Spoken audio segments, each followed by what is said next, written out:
Aujourd'hui, on va parler d'un truc que plein d'entrepreneurs fantasment, mais très peu construisent vraiment. Écrire un livre.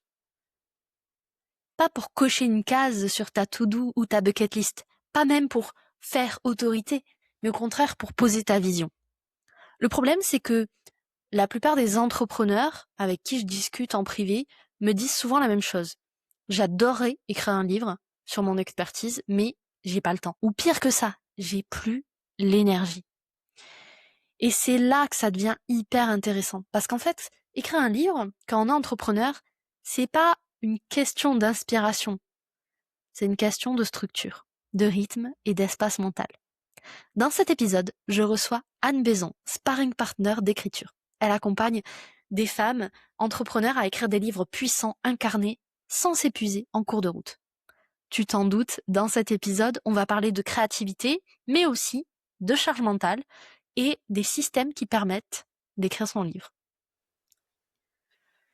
Parce que il faut que tu saches ce que ça demande vraiment de faire de la place pour un projet aussi ambitieux.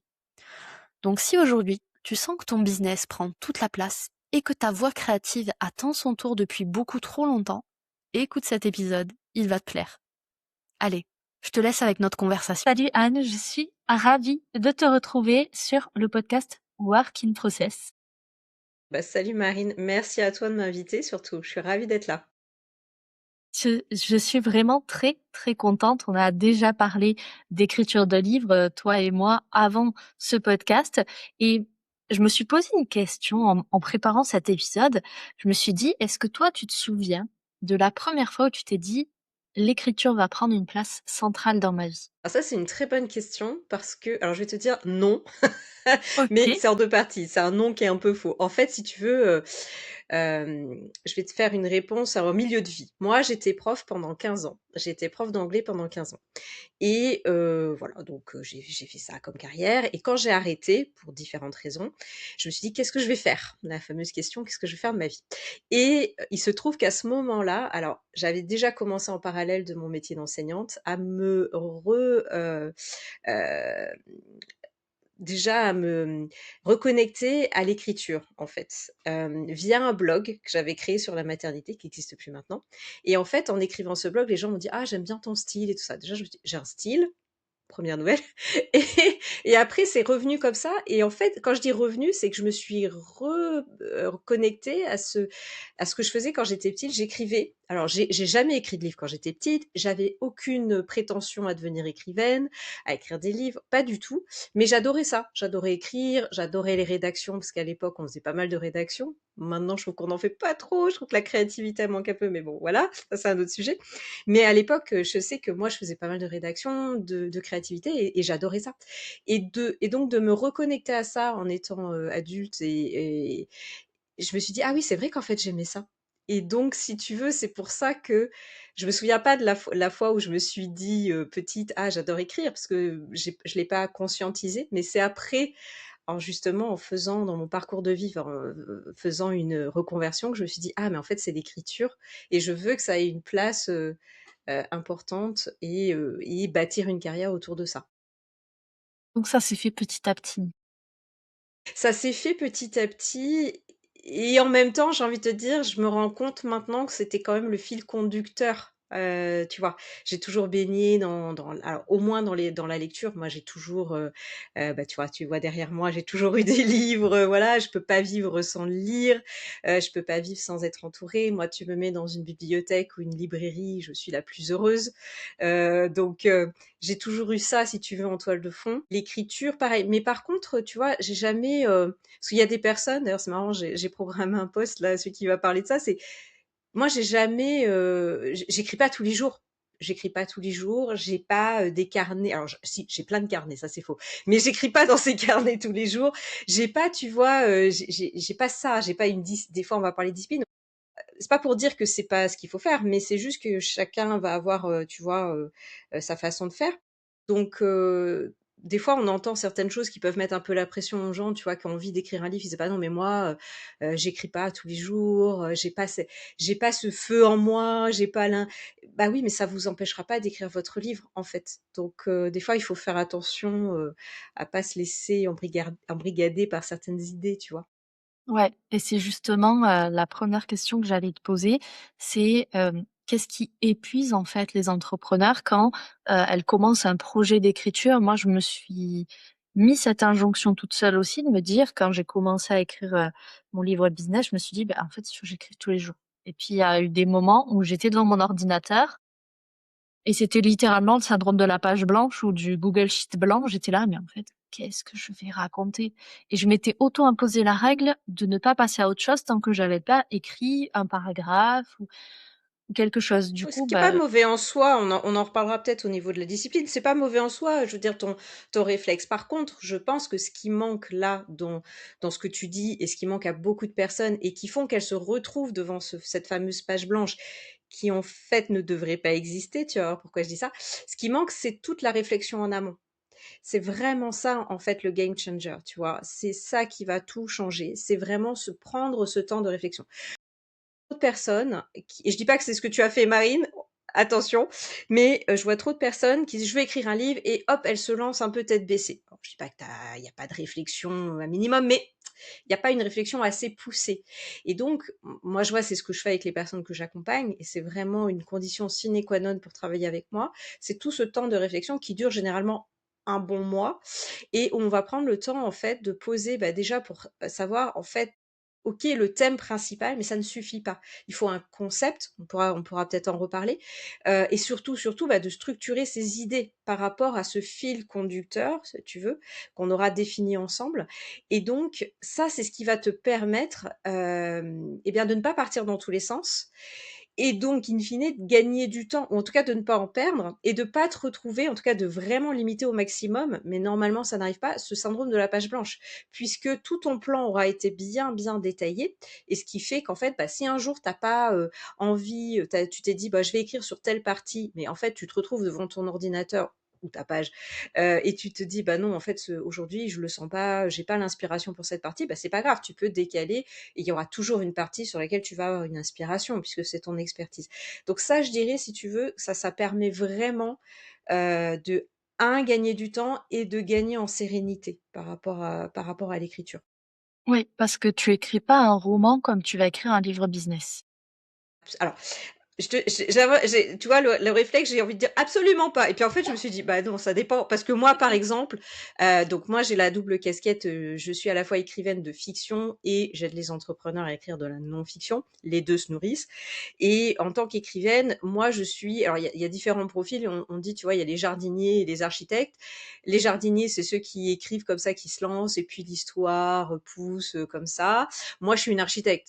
Par exemple, j'ai besoin, tu vois, d'avoir au minimum certaines choses, donc le début, la fin, et puis des grands éléments de l'histoire. Voilà. Ce qui ne veut pas dire que ça ne change pas après, ça c'est un peu la différence, mais c'est pareil, voilà. Et donc, je dirais que ça va dépendre. En fiction, on peut être jardinier et y arriver. Il y a beaucoup de personnes qui sont comme ça. Pour un livre de non-fiction, si on veut être serein, si on veut pas perdre de temps et comme tu le disais si bien, quand on est entrepreneur, il y a quand même cette grande problématique de temps, franchement, qu'on a tous et toutes. Donc si on veut, gagner au niveau du temps et de la sérénité, franchement, prendre ce temps de réflexion avant, c'est vraiment ce qui va tout changer, selon moi. Ouais, et je te partage, un retour d'expérience aussi parce que moi j'ai fait, les 2 tests.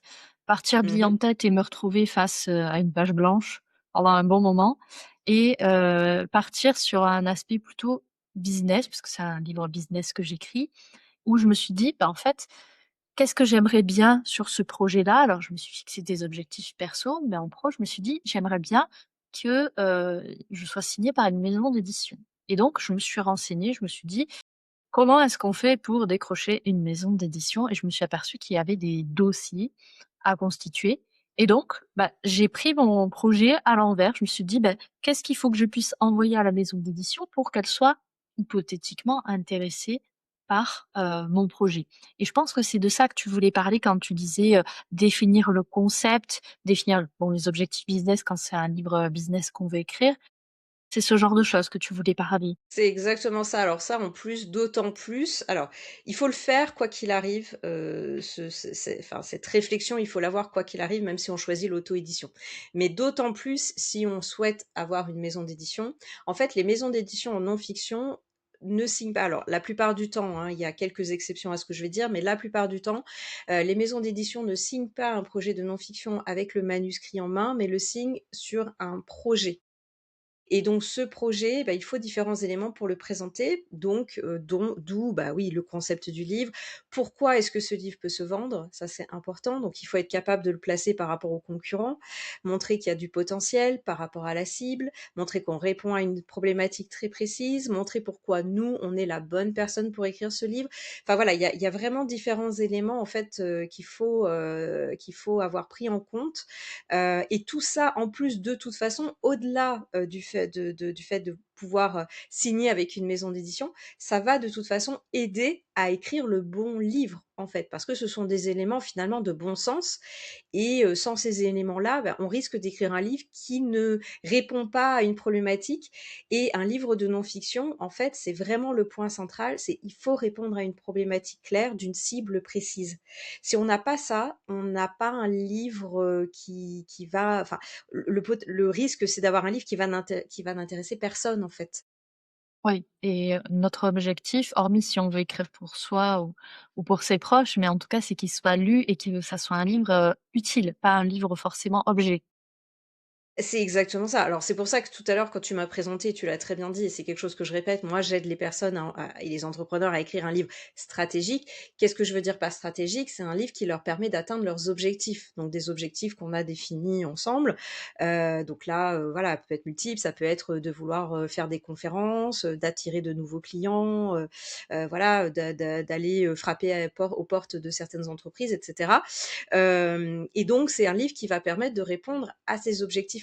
Effectivement, en tout cas, moi, je ne travaille pas avec des personnes qui veulent écrire un livre juste pour écrire un livre. Et il n'y a aucun mal à ça. Ça fait plaisir, ça flatte l'ego, on peut le distribuer. Mais voilà, moi, c'est vrai que quand on est entrepreneur, il faut que ce soit un livre qui soit utile pour soi.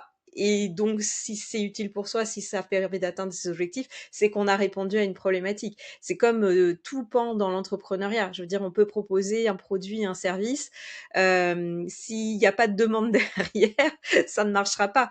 Même si le produit est magnifique, ça ne sert à rien. Un livre, c'est exactement pareil. C'est vraiment, un produit marketing. Alors je sais qu'il y a des personnes qui aiment pas dire ça parce que le livre, il y a une aura un peu spécifique. C'est vrai qu'il y a un travail quand même, assez, conséquent derrière et cetera. Mais n'empêche que ça reste quand même un produit marketing. Donc, il faut réfléchir à certaines choses comme on réfléchit à d'autres choses dans l'entrepreneuriat.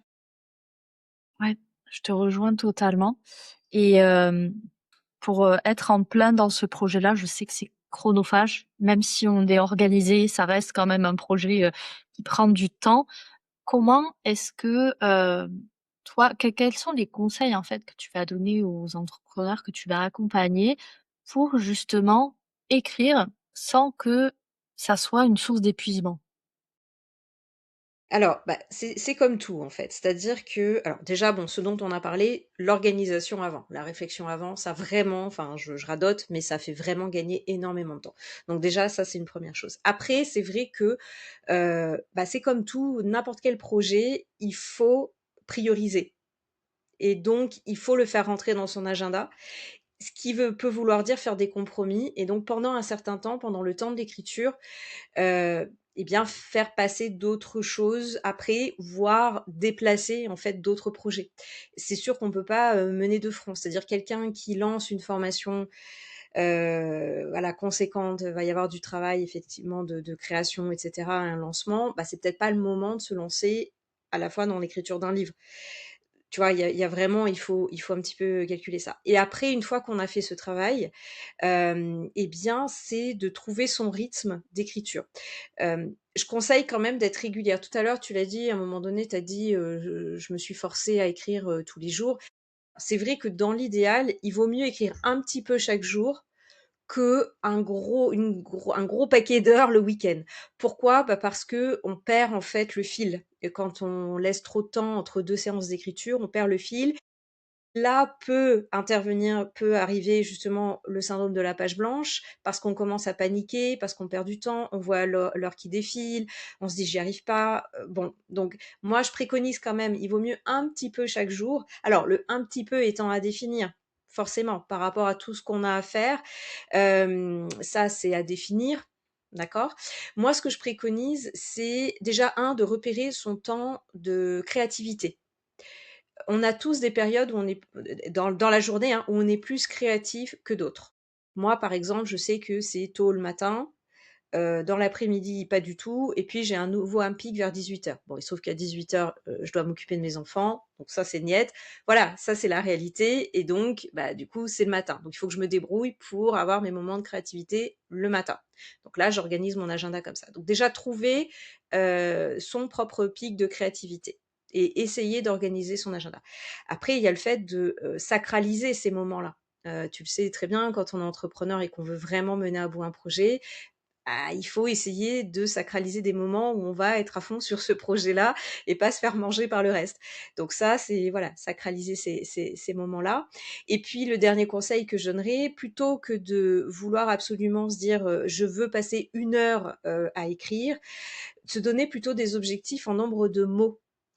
Et donc envoyer le bon message à son cerveau de dire ok, j'ai atteint mon objectif de mots. Parce que des fois on peut se dire bah j'ai écrit pendant 1 heure, mais j'ai écrit 3 lignes pendant 1 heure. Bon, ok, j'ai écrit 1 heure, mais finalement j'ai pas été productive, et on le sait, et donc ça va t'énerver. Bon, voilà. Donc plutôt se donner un objectif de mots. Moi, ce que je préconise, c'est de commencer avec un objectif assez bas qui est de 250 mots. Franchement, faites l'expérience de 150 mots, c'est très rapide. Pourquoi 250 mots? Parce que ça correspond plus ou moins, alors selon la taille du livre, etc., bien évidemment, mais ça correspond plus ou moins à une page d'un livre imprimé. Donc ça, mine de rien, en fait, de se dire, bah, j'ai écrit une page, c'est pas rien, le message qu'on envoie à son cerveau. Donc ça permet aussi d'envoyer le bon message, et puis d'être, tu vois, dans une dynamique positive. Dernière chose également, dernière petite chose qui, ça, va te permettre aussi de gagner du rythme d'écriture et de pallier le syndrome de la page blanche, c'est de finir, en fait, ta session d'écriture au milieu d'une phrase, au milieu d'une idée que tu maîtrises parfaitement.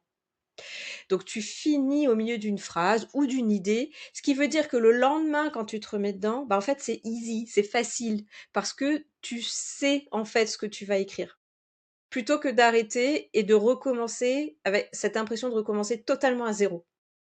Donc quand tu es dans la bonne lancée et que tu as fait à peu près ton nombre de mots, tu vois, plutôt que de dire non, non, je continue, allez, là, je me sens tellement bien que je continue pas. Non, tu dis j'arrête. Et demain, je reprends dans cette même dynamique. Et comme ça crée vraiment un effet positif, tu vois, vertueux. Ouais. Tu sais à quoi ça me fait penser? Ça me fait penser à une bonne série qu'on regarde qui s'arrête toujours au mauvais moment et que C'est du ça. coup, on a envie de continuer l'épisode suivant parce qu'on se dit mais c'est pas possible, ils peuvent pas nous laisser comme ça Exactement. Ou un livre, hein, arrêter. quand tu as un livre et que tu tournes les pages, là, tu sais, et puis du coup, oh, tu te dis. Mais c'est totalement ça. C'est totalement ça. Je fais une pause juste ici parce que ce que Anne vient de nous dire là, c'est fondamental. Tu manques pas de talent. Tu manques pas d'idées, ça, j'en suis persuadée. Par contre, je suis quasi sûre que tu manques d'espace dans ton business et dans ton quotidien.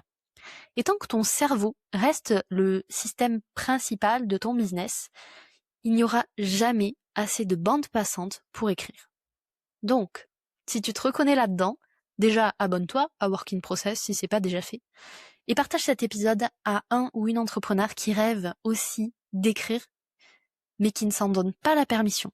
Et surtout, pour toi, fais-toi ce cadeau, ne normalise pas l'épuisement comme prix de ta créativité. Allez, on reprend. Génial. Et j'aime beaucoup l'idée de se fixer plutôt un objectif de nombre de mots. Parce qu'effectivement, si on se dit, bah, j'ai 1 heure, bon, bah, 1 heure, on a le temps, hein, on peut écrire beaucoup de choses en 1 heure, au contraire, on peut rien écrire du tout. Mais si on se dit, bah, je vais écrire tant de nombre de mots, une fois qu'on l'a fait, ça peut être fait en 10 minutes, ça peut être fait en 2 heures, peu importe. Mais en tout cas, on sait que on a avancé concrètement sur le livre, parce que un livre, au final, c'est un tas de pages. Au final, c'est pas un tas d'heures que vous avez empilées, que les gens vont consommer. Donc je trouve que c'est plutôt intéressant effectivement de se caler. À tester, tu testeras et tu Oui. me diras. Mais oui, par expérience, ça marche plutôt bien. Ok, bah écoute, je testerai ça, prochaine session d'écriture. J'arrêterai ma phrase en plein milieu, ça risque d'être un peu Ouais. frustrant, mais Eh oui, mais tu verras, c'est pour la bonne cause. Le lendemain, tu me diras, ah ouais, si c'était bien. c'est ça. Comment est-ce qu'on fait pour, en tant que femme notamment, parce qu'il y a beaucoup de femmes qui écoutent le podcast, comment est-ce qu'on fait pour écrire un livre quand on sait qu'on a une énergie qui fluctue? Tu sais, on a une énergie qui est cyclique dans le mois. Il y a des moments où on est à fond les ballons, il y a d'autres mois, on est au fond du seau. Comment est-ce que tu accueilles ça justement dans un projet d'écriture euh, que tu veux mener à terme? Je dirais un peu comme pour tous les autres projets, c'est-à-dire d'accepter et excuse-moi, je vais être mais de se foutre la paix quand ça va pas, en fait. Et c'est OK, enfin, voilà. Et peut-être que les jours où, c'est vrai que tout à l'heure, on parlait de cet objectif et c'est bien, tu vois, c'est très bien la transition là avec ta question, c'est que c'est un objectif et tant mieux si on l'atteint et les jours où on l'atteint pas, bah, c'est pas grave, en fait. Parce que peut y avoir un jour où on n'a pas eu l'inspiration, où, bah, il y a eu le petit dernier qui a été malade la nuit et on est crevé et on a juste envie de rester au lit et bah, c'est pas grave, en fait. L'important, c'est quand même, de progresser globalement. C'est quand même, attention, d'avoir moi je pense que c'est important de se donner une deadline aussi parce que, en tout cas moi je fonctionne beaucoup comme ça et avec les personnes que j'accompagne, on se donne une deadline. Ce qui veut pas dire que c'est inscrit en marbre ou avec notre sang et qu'il faut absolument, mais ça permet quand même de se donner, voilà, une fin et ça c'est quand même, je trouve important. Mais après soyons réalistes et soyons, sympas avec nous-mêmes et donc effectivement, tu le dis très bien, nous, surtout les femmes, un peu plus que les hommes, on est effectivement cycliques. Les jours où ça va pas, bah, d'accepter que ce soit un peu plus ralenti, peut-être de passer plus en mode introspection et bah, de ne pas écrire forcément, mais de revenir sur son plan, de voir s'il y a des choses, auxquelles, on pense, tiens, on se dit: «Bah, tiens, je pourrais peut-être, changer ça, ajouter ça». Et se dire que c'est OK et qu'on va y arriver. Par contre, effectivement, quand même, de ne pas laisser trop de temps. Moi, ça, c'est quand même, par contre, ce que je dis, c'est-à-dire, voilà, pas se mettre la pression. S'il y a des jours où on n'a pas envie d'écrire, on n'écrit pas, mais pas se laisser trop dépasser non plus parce que une semaine peut vite se transformer en un mois et un mois peut vite se transformer en mon manuscrit, il est au fond d'un tiroir et voilà, et j'ai pas atteint mon objectif. Donc, doser tout ça. Je t'avoue que j'espérais que tu répondes quelque chose dans ce style-là. Moi, le conseil que je peux donner avec ma déformation professionnelle en conceptrice de système, c'est de changer l'échelle de temps avec laquelle on regarde notre projet.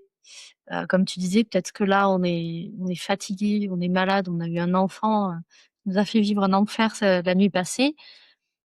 Dans ce cas, c'est plutôt que de se dire: «Ah aujourd'hui j'y arrive à rien, c'est une mauvaise journée» et cetera. C'est prendre un peu de recul, faire un zoom arrière et de se dire qu'au final, on est quand même en train d'avancer sur notre projet et que les phases de creux, les phases de pause, de réflexion, d'introspection, ça fait partie du jeu aussi. Exactement, exactement. Moi, je dis souvent, en fait, tu vois, là, j'ai envie d'écrire mon quatrième roman. Et je me dis et je n'ai pas encore écrit un mot, mais je suis en train de l'écrire parce que je suis en train de conceptualiser, voilà, l'idée, de la structurer, donc tout ça fait partie et donc les jours où vous n'écrivez pas, mais ça reste quand même dans un coin de votre tête, ça peut être aussi un moment où vous allez avoir une nouvelle idée ou pas et on s'en moque, mais vous avez besoin de ces phases de repos. Voilà, tout ce qu'on dit par contre, c'est de pas laisser trop de temps et voilà, d'aller quand même jusqu'au bout, du projet. Ouais, et justement, ça me fait penser, quand tu disais tout à l'heure que, faut pas laisser trop attendre les choses, plusieurs mois ou autre. Hem, Moi, je vois tout l'intérêt, en fait, de se faire accompagner dans ce cas-là, soit avec un copain, une copine entrepreneur qui veut aussi écrire son bouquin, soit par, un ou une professionnelle dont c'est le métier, de coacher en écriture, justement pour au moins pour s'auto-engager avec cette personne-là et pour se dire, ben, même si ça sera pas publié via une maison d'édition, le livre sortira dans tous les cas. C'est bah, de toute façon, on le sait tous, enfin, et quand tu es entrepreneur, tu le sais encore plus, c'est qu'à un moment donné, seul tu peux, mais tu sais, c'est le fameux, «Seul on va plus vite et ensemble on va plus loin». C'est Mais là, ça. c'est même pas ça, parce que pour moi, c'est ensemble on va plus vite. Là, pour le coup, c'est même, tu vois, c'est même, contraire à ça. Parce qu'effectivement, en plus l'écriture, c'est vrai, on va pas se mentir, hein, et tu l'as dit, c'est pas évident. Alors, c'est moins difficile qu'on ne le pense. Si on a la bonne structure, si on a, tu vois, le bon, s la bonne façon de voir, d'approcher les choses, on va dire, et c'est moins difficile que ça n'a l'air, puisque on parle de son expertise. Donc c'est alors, il y a peut-être des personnes qui vont pas aimer ce que je vais dire, mais moi je le dis parce que je vois les 2 et j'ai fait les 2. C'est quand même, plus difficile d'écrire un roman qu'un livre de non-fiction. Je l'ai dit, j'assume, même s'il y a des personnes qui vont pas aimer ça. Parce que quand même quand on écrit un livre de non-fiction, la plupart du temps, alors ça dépend, hein, bien évidemment, parce qu'il y a des gens qui ont beaucoup de recherches à faire et là c'est autre chose, mais quand on écrit sur son expérience, on a déjà tout. Alors oui, hein, je dis pas que c'est facile, il faut aller chercher l'info et c'est quand même ça reste un travail, long, mais n'empêche que, c'est pas, souvent les gens sont assez surpris quand même de se dire: «Ah ça m'a pris peut-être un peu moins longtemps que je pensais». Alors c'est toujours difficile de donner un délai parce que ça dépend du type de livre, ça dépend de l'organisation de la personne, ça dépend. Mais je dirais que sur son expertise, en 3 4 mois, on peut écrire son livre. Voilà, on n'est pas sur des délais d'1 an, forcément, tu vois? Donc voilà, c'est possible, c'est faisable. Hem, Tout dépend encore une fois, hein, de la personne et de son organisation, mais on n'est pas sur des choses qui sont infaisables et qui durent des années, par exemple. Ouais, je te rejoins totalement et puis comme tu disais, il y a une question d'organisation derrière. C'est que à partir du moment où tu décides que ce projet, il est important pour toi, il est important pour ton business, puisqu'on parle de livre business en l'occurrence, on sait que ça va être un marathon, plus ou moins long selon, selon le livre, l'expertise et cetera. Mais du coup, on peut mettre en place une organisation qui, va nous alléger au quotidien pour nous libérer du temps et pour compresser un petit peu ce temps, de réflexion sur le concept du livre, mais ensuite de rédaction. Totalement et puis tu le disais, c'est vrai que là, d'être à un livre s'écrit rarement seul, pour j'en veux la preuve, regardez les remerciements, en fait, à la fin d'un livre. Il y a souvent une page de remerciements, bah, vous regardez, en fait, elle est pas vide la page. Les gens remercient et c'est pas pour rien, c'est parce qu'effectivement, mieux vaut être entouré. Tu l'as dit très bien, hein, vous pouvez, vous créer un petit groupe, d'écriture avec, d'autres entrepreneurs ou personnes qui ont envie d'écrire un livre.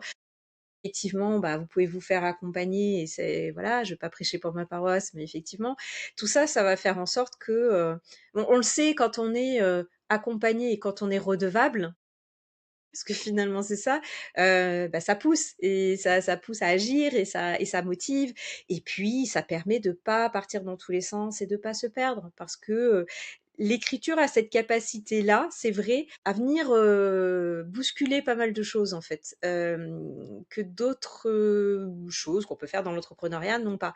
Même d'écrire sur sa propre expertise, ça, ouais, ça bouge des choses, c'est-à-dire que, ça vient titiller. Bah, moi, je vois, j'accompagne beaucoup de femmes, alors on va faire une généralisation, hein, ça ne veut pas dire que les hommes ne sont pas concernés, mais il y a beaucoup de femmes qui ont le syndrome de l'imposteur, qui doutent d'elles-mêmes et donc quand je viens les challenger, parce qu'à un moment donné dans le livre, bah, il faut parler un peu de soi, pas que de soi, mais parler un peu de soi, mettre en avant son expertise, parce qu'on n'oublie pas qu'on veut vendre derrière quand même, hein. C'est pas un gros mot, on veut vendre.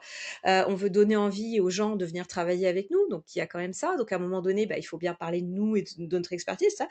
Et je sais que pour les femmes, en tout cas certaines femmes, c'est compliqué.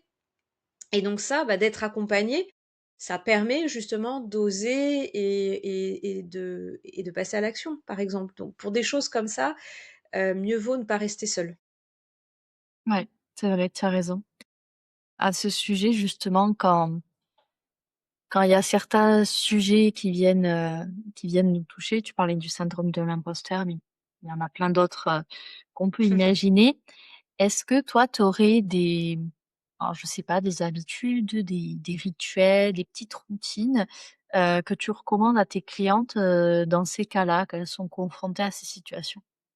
Ouais, alors effectivement, ça revient, ça peut arriver assez souvent. Bon, déjà, il y a si elles sont accompagnées par moi, elles ont mon WhatsApp et donc elles m'envoient un message n'importe quelle heure du jour, de la nuit. Bon, la nuit, je dors, mais je le vois le matin et elles savent que je suis là. Donc, bah, si vous êtes accompagnés ou si vous avez créé votre petit groupe, bah, voilà, déjà d'échanger, ça permet de poser des mots et de pas être seul face à ces doutes. Alors après, il y a d'autres choses. Moi, je vois par exemple des choses, alors ça peut paraître complètement perché, mais avant chaque séance d'écriture, si tu as l'habitude, par exemple, d'avoir ce syndrome de l'imposteur qui revient régulièrement et qui vient t'embêter, bah, moi, en fait, je propose de parler à ton syndrome de l'imposteur avant chaque séance d'écriture. Donc ça peut paraître complètement fou, soit tu le fais à voix haute, soit tu le fais dans ta tête, mais en fait, avant de passer à l'écriture, avant d'écrire, tu te poses 5 minutes et tu laisses parler, alors, tu laisses tes pensées quoi, voilà, et te dire des choses, tu vois? Bah, de dire: «Oh là là, pourquoi tu fais ça?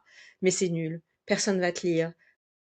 Tu vois? Et quand on est dans ce genre de choses et puis tu laisses ton cerveau dire: «Oui, OK, oui, oui, tu as raison, oui». De toute façon, j'ai pas la prétention de faire le meilleur, livre du siècle. Puis à un moment donné, c'est: «Bon, c'est bon là? Tu as tout dit? C'est bon? Maintenant, j'ai posé». C'est tout bête, alors ça peut paraître perché, mais en fait, c'est juste poser, en fait, surcharge mentale, ces pensées-là, les poser une fois pour toutes. Alors ça veut pas dire que ça peut, mais voilà, tu poses, c'est un peu comme une gymnastique si tu veux et tu poses ça et après c'est bon. Parce que sinon si tu es en mode, tu sais: «Non, non, j'entends pas, je vois pas, tout ce que mon cerveau m'envoie et cetera», bah, ça revient, ça revient, ça revient, ça revient et ça c'est fatigant. Et puis, dernier conseil par rapport à ça, c'est de ne pas mélanger 2 phases qui sont complètement différentes. Phase écriture et phase édition/correction. En phase écriture, donc c'est la première phase, on produit. On produit, on produit, on produit. Je suis pas non plus, fan de dire on produit, et tant pis si c'est nul. Non, de toute façon, on produit jamais, quelque chose qui est complètement nul à 100, dans le sens où c'est son expertise. On raconte pas n'importe quoi quand même, donc c'est pas vrai. Donc il y aura forcément des choses dont que tu vas garder et ça sera juste peut-être un peu d'amélioration à apporter dans la deuxième phase qui est la phase d'édition/correction. Mais si on mélange les 2, c'est-à-dire que si pendant que tu es la phase d'écriture, donc qui est la première phase, qui est la phase qui doit t'amener jusqu'au point final de ton manuscrit, tu passes en mode édition, c'est-à-dire en mode te dire: «Ah mais là, qu'est-ce que je suis en train d'écrire? Et puis est-ce que les gens vont me lire? Et puis, ah, c'est pas bon» et cetera. Là, tu bloques. C'est à peu près garanti qu'à un moment donné, ça va bloquer parce que, bah, c'est normal, tu en es pas là, en fait. Ça vient après. Donc quand tu es en train d'écrire, si par contre, bien évidemment, tu as des moments où tu vas avoir des doutes, tu vas te dire: «Ah bah ça, est-ce que c'est utile? Ça, c'est pas bon». Tu te le mets en commentaire sur ton petit document, à revoir, à reprendre, voir si je garde, enfin, tu vois? Tu te mets en commentaire, mais tu avances. Tu avances. Ouais. Pas se laisser parasiter par, un éventuel perfectionnisme à se dire, «Il faut que je reprenne la phrase que j'ai écrite une bonne dizaine de fois». Et ce qui est normal, il faudra reprendre certaines choses, mais il faut juste pas mélanger ces 2 phases parce que sinon, en fait, tu vas passer ton temps à reprendre. Une phrase, tu peux la reprendre à l'infini et un livre, tu peux le reprendre à l'infini. C'est pour ça qu'il y a des gens, ça fait 10 ans qu'ils sont sur un manuscrit, parce qu'un livre, en vrai, n'est jamais fini. Il y a une autrice qui disait ça: «Un livre ne n'est jamais fini, ne se termine jamais, il s'abandonne». Moi, c'est quelque chose que je garde précieusement en moi comme phrase parce que c'est vrai, tu peux le reprendre à l'infini ton livre. Un livre parfait, ça n'existe pas. Il y a juste un moment donné, il faut se dire: «Bah, là, moi, est-ce que j'ai, délivré le message que je voulais, donner? Oui. J'ai donné, est-ce que j'ai fait, alors c'est toujours est-ce que j'ai fait mon maximum? Est-ce que j'ai fait les 80? On prend l'image qu'on veut. Oui, bah, c'est OK, voilà. Et si j'ai d'autres idées, bah, j'écrirai un deuxième livre. C'est hyper parlant ce que tu dis parce que moi, en tant que lectrice, je me suis souvent aperçue quand tu termines un livre et c'est la sensation que j'aime le moins, c'est que tu te dis: «Bah, en fait, elle l'a terminé, mais toi, tu as envie de savoir la suite de la vie du personnage ou ou, ou du concept business si c'est un livre business» et effectivement, tu sens que, la fin du livre a été abandonnée comme ça. Mais parce que comme tu dis, sinon, on s'arrête jamais. Il y a Alors pas de ça fin, dépend parce que ouais, c'est intéressant. Là, il faudrait voir après avec des exemples, précis. Je dirais que alors un roman, oui, oui, ça peut arriver, plein de fois d'avoir ce sentiment. T'as pas envie quand tu arrives à la dernière page là, tu es dégoûté, tu pas envie. Mais un livre business, tu vois, là je dirais je sais pas parce que normalement, si tu une problématique et que le livre est bien conçu, normalement tu as ta réponse. Et après, ce que tu peux avoir comme envie, c'est d'aller plus loin et d'aller travailler avec la personne. Oui, mais normalement, tu as ta réponse, tu vois, s'il est bien conçu. Donc c'est intéressant là, tu vois ce que tu dis, parce que ça peut-être que là, peut-être que le livre est pas assez loin. Il y a des personnes qui vont pas assez loin dans leur livre parce qu'elles ont peur de tout donner. Tu sais, c'est ce côté de dire: «Oui, mais si je donne tout, après la personne, elle voudra pas travailler avec moi». Ben non, en fait, non, parce qu'on sait tous ce que c'est. Oui, le but, c'est d'être généreux parce que tu as des personnes qui peuvent, en lisant ton livre, avoir assez de contenu pour avancer. Mais comme, le contenu que tu vas publier sur les réseaux ou tu vois, les choses que tu vas donner et c'est OK, je pense qu'il faut être OK avec ça en tant qu'entrepreneur, tu vois? Moi, je trouve qu'il faut toujours être très généreux. Après, on va pas enfin, on va pas se mentir, on va pas se faire d'illusions. C'est pas parce qu'on a lu un livre qu'on est experte on est devenu experte sur un sujet. Donc si vraiment c'est un besoin qu'on a, bah, en fait, on va continuer à gratter et on va avoir envie d'aller travailler avec la personne. Donc pour moi, il faut être généreux et il faut donner le maximum à la personne. Il faut pas avoir peur, ça, de trop donner. Donc peut-être que là, les livres que tu as lus, c'est des personnes qui sont pas allées jusqu'au bout. Peut-être, à voir, hein, je ne sais pas. Peut-être. Faudrait faire l'analyse des 10 livres, mais on va pas le faire dans cet épisode de podcast. En tout cas, j'aime bien le fait que tu dises que faut pas avoir peur d'oser donner, le maximum dans son livre.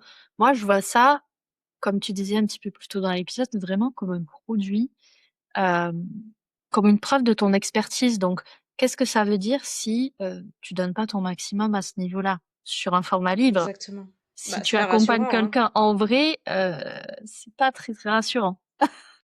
C'est exactement ça, c'est pas rassurant. Moi, tu vois, j'ai écrit mon livre, sur, ma méthode d'écriture. Franchement, je donne tout. Je donne ma méthode d'écriture. Donc quelqu'un qui prend ça, j'ai pas gardé des trucs à moi, des choses en me disant: «Ah non, je vais pas tout donner parce que voilà, nin Non et tant mieux et moi, je sais que j'ai eu des retours de personnes qui ont lu mon livre et qui ont écrit leur livre. Tant mieux! Enfin, moi, je suis la plus heureuse. Mais je sais aussi qu'il y a des personnes qui ont lu mon livre et qui se sont dit: «Bah, en fait, j'ai besoin d'être accompagnée». Heureusement qu'il y en a pour tout, tu vois? Donc voilà, pour ça, c'est peut-être un point, mais il faudrait voir par rapport au livre dont tu parlais pour voir si c'est ça la problématique ou pas. À voir. Tout à fait. En tout cas, moi, je suis hyper contente, qu'on ait parlé, de ces projets-là, de ces systèmes aussi-là, puisque au final, écrire un livre, s'organiser pour écrire un livre, ça reste des systèmes. C'est pour ça qu'on en a parlé d'ailleurs dans Work in Process. Je voulais te remercier Anne pour, ta vision. Ta vision, je la trouve très, très apaisante autour de l'écriture, très déculpabilisante aussi et ça fait le plus grand bien. Hem, Moi, ce que je retiens de ce que tu m'as dit, c'est que écrire un livre, faut pas forcément chercher à ce que ça soit une performance, mais par contre, c'est se fixer l'objectif et se donner les moyens d'atteindre un objectif sur un projet bien précis, qu'il soit business ou pas d'ailleurs. Donc Oui, puis il faut hyper pas se intéressant. faut pas oublier que c'est un livre et que vous en écrirez peut-être plusieurs. Donc ça aussi, ça permet de déstresser, tu vois? C'est le livre au bon moment et il y en aura d'autres à d'autres moments. C'est ça. Pensez aux auteurs qui ont déjà écrit, des dizaines et des dizaines, de livres, Seth Godin pour ne citer que lui, qui enchaîne Je les pensais au livres, même. qui enchaîne les livres comme on enchaîne, le café le matin. Heu, et voilà, c'est si vous pouvez pas tout dire dans un livre, bah, faites-en un deuxième à la limite. Pourquoi pas? Exactement. Exactement, mais bien sûr. Il faut pas, croire qu'il y a trop de livres, absolument pas. Vous avez le droit d'écrire tous les livres que vous voulez. Il y a de la place pour tout le monde. C'est ça. Quel est le message que tu voudrais, laisser aux personnes qui sont encore en train de nous écouter et qui se disent: «Bon, allez maintenant, je suis motivée, je vais me lancer dans mon projet de livre». Ça va faire, vraiment cliché, mais d'oser parce que, c'est vrai que je vois beaucoup, beaucoup de personnes et c'est pour ça que j'ai créé moi mon activité, de coach, en écriture. C'est que je vois beaucoup de personnes qui me disent, «Oh là là, je rêve d'écrire un livre, mais j'ose pas». On se met beaucoup de barrières par rapport à ça et merci d'avoir dit que j'avais un discours déculpabilisant parce que j'essaie vraiment tout en ça veut pas dire qu'il faut pas viser l'excellence, tu vois? Mais pas la perfection. Donc il faut se donner les moyens d'écrire un livre qui vous permet d'atteindre vos objectifs, mais par contre, bah, c'est ouais, c'est oser et souvent c'est le premier petit pas, qui compte et c'est de se rendre compte en fait moi quand j'ai des choses comme ça qui me font un peu peur, je pense toujours à l'après en fait de ce que ça va apporter. Et l'écriture, en fait, vous n'imaginez pas tout ce que ça va vous apporter. Vous allez vous dire, vous allez mettre vos objectifs. Tout à l'heure, on parlait d'objectifs pro, mais c'est tellement plus que ça. Et le fait de pouvoir se dire: «J'ai écrit mon livre», de le tenir entre ses mains, il y a pas grand-chose, d'aussi fort que ça. Il y a pas grand-chose d'aussi fort que ça. Donc je vous souhaite, hem, de ressentir ça et de vivre ça. Voilà, cette émotion-là qu'on a quand on a son livre entre les mains. C'est tout ce que je peux vous souhaiter. Génial. Bah, moi, j'ai plus qu'une hâte, c'est d'avoir le mien entre les mains. Le temps m'a semblé long d'ici à ce que je le retrouve, mais en tout cas, Mais non, avec tu vas voir, tu vas voir. on est parti, tu nous as dit 3-4 mois pour un livre business à peu de choses près? Oui, oui, franchement, c'est faisable. Tout dépend, attention, hein, tout dépend de, voilà, ton organisation, ton emploi du temps, de tout ça, mais franchement, c'est faisable. C'est vraiment faisable. OK. Bah, écoute, on verra dans 3-4 mois, où j'en suis de mon manuscrit. Je suis sûre que tu nous diras. T'inquiète pas. Ça marche. Où est-ce qu'on peut te retrouver, suivre tes conseils, suivre tes aventures d'entrepreneur? Bah, écoute, sur LinkedIn, hein, sur LinkedIn, c'est là où je suis la plus présente, en tout cas avec cette casquette de coach en écriture et casquette écrivaine, c'est plutôt Instagram. Voilà, je fais pas le grand écart parce que tout est lié, mais je parle plutôt de ma vie d'écrivaine, sur Insta et coach, en écriture de livres stratégiques sur LinkedIn. Donc voilà, choisissez la casquette que vous préférez. C'est ça, si tu as besoin d'expertise, tu retrouves Anne sur LinkedIn et si tu es curieux, curieuse des coulisses d'une vie, d'auteur, d'écrivaine, dans ce cas, rendez-vous sur Instagram. Dernière question, Anne, avant que je te laisse partir. Qui est-ce que tu rêverais d'entendre sur Work in Process? À qui est-ce que je rêverais d'entendre? Ah là, tu me poses faut que ce soit absolument francophone, Ça sera plus facile stable pour moi. ou donc faut que ce soit faisable. Je sais pas si tu connais, bah, je vais parler alors, c'est j'ai eu la chance de l'accompagner dans l'écriture de son livre qui va sortir, bientôt là au printemps et qui va être une vraie pépite pour les entrepreneureux, parce que ça s'adresse aux femmes. C'est Christelle Mossack, et qui est, coach en éducation financière, on va dire, pour les entrepreneureux, encore une fois pour au féminin et bah, ça a été un de mes coups de cœur, de rencontre 2025, donc j'ai eu la chance de l'accompagner et voilà, son livre va être publié là bientôt et je pense que ça pourrait, vraiment intéresser, ton audience et voilà, c'est une personne, adorable et passionnante. Génial. Bah, du coup, Christelle, si tu écoutes l'épisode, l'invitation est lancée et vu le sujet, que tu traites, ton livre sera dans ma bibliothèque en très bonne Ah place. bah et moi je vais l'offrir à beaucoup de personnes parce que je t'assure que c'est une vraie pépite. Donc, ça va être un très beau livre. Super. Bah, écoute, j'ai hâte. Encore merci Anne pour tout ce que tu as partagé, pour ce Merci à joli moment. toi, merci à toi. Merci à toi Marine, vraiment. Très beau moment. Bon, ça y est, l'épisode est fini, ou presque. Et si je devais te laisser avec une idée simple après cet échange, ça serait celle-là. Écrire un livre, ça va te demander un peu de discipline, mais surtout, ça te demande un environnement qui va venir soutenir ce projet-là. Moi, ce que j'ai pu observer encore et encore, que ce soit de mon côté avec mon projet d'écriture de livre, ou auprès des entrepreneurs qui arrivent au bout d'un projet aussi ambitieux que celui-là, c'est que c'est pas forcément les entrepreneurs qui bossent le plus. Je veux dire, en termes de volume horaire. Par contre, ce sont les entrepreneurs, systématiquement, qui ont construit un système qui va venir protéger leur énergie et leur attention. Écrire, c'est un acte créatif, on est d'accord, toi et moi. Mais c'est aussi et surtout une décision stratégique. Pourquoi ? Ça t'oblige à clarifier, à prioriser, à simplifier les choses. Et très souvent, ça révèle un truc encore plus grand. c'est que si ton business aujourd'hui ne te laisse pas la place d'écrire, c'est pas un souci de motivation ou de discipline. Là, c'est un problème de structure. Si en écoutant cet épisode, tu t'es dit « Ok, moi aussi, j'ai envie de retrouver ma créativité, de me refaire plaisir en allant explorer ces projets comme écrire un livre ou peut-être lancer un podcast ici. » Alors, j'ai un next step hyper simple pour toi. Dans la description de cet épisode, tu vas retrouver des ressources pour commencer à libérer de l'espace dans ton business. Et si tu veux qu'on regarde ensemble comment structurer ton modèle et tes offres pour qu'ils soutiennent ta vision au lieu de la freiner, tu sais où me trouver. Merci d'avoir écouté Work in Process. Et bien sûr, si cet épisode t'a parlé, abonne-toi et partage-le à un entrepreneur qui, lui ou elle aussi, a une histoire à écrire. On se retrouve très vite dans un prochain épisode.